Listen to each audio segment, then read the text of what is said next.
Well, you know, I may be in a very emotional state right now, Wally. But since I've come back home, I've just been finding the world we're living in more and more upsetting. I mean, last week I went down to the public theater one afternoon. You know, when I walked in, I said hello to everybody because I know them all and they all know me. They're always very friendly.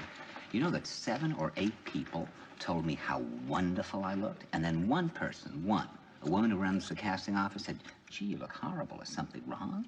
Now she, you know, we started talking. Of course, I started telling her things. And she suddenly burst into tears because an aunt of hers, who's 80, whom she's very fond of, went into the hospital for a cataract, which was solved. But the nurse was so sloppy, she didn't put the bed rails up, so the aunt fell out of bed and is now a complete cripple. So, you know, we were talking about hospitals. Now, you know, this woman, because of who she is, you know, because this had happened to her very, very recently, she could see me with complete clarity. She didn't know anything about what I've been going through. But the other people, what they saw was this tan or this shirt or the fact that the shirt goes well with the tan. So they said, gee, you look wonderful. Now they're living in an insane dream world. They're not looking. That seems very strange to me. Right. Because they just didn't see anything somehow, except the few little things that they wanted to see. Yeah, you know, it's like what happened just before my mother died. You know, we'd gone to the hospital to see my mother, and I went in to see her. And I saw this woman who looked as bad as any survivor of Auschwitz or Dachau.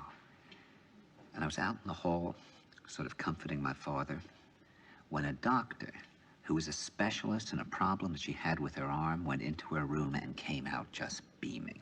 And he said, boy, don't we have a lot of reason to feel great. Isn't it wonderful how she's coming along?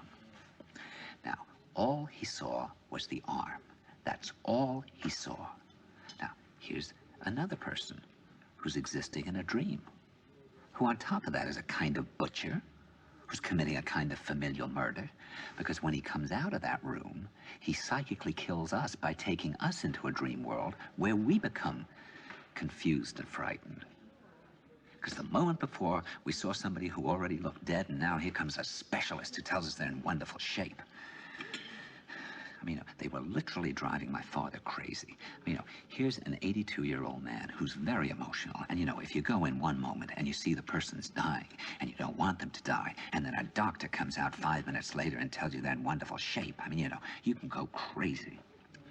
Yeah, I know what you mean. I mean, the doctor didn't see my mother.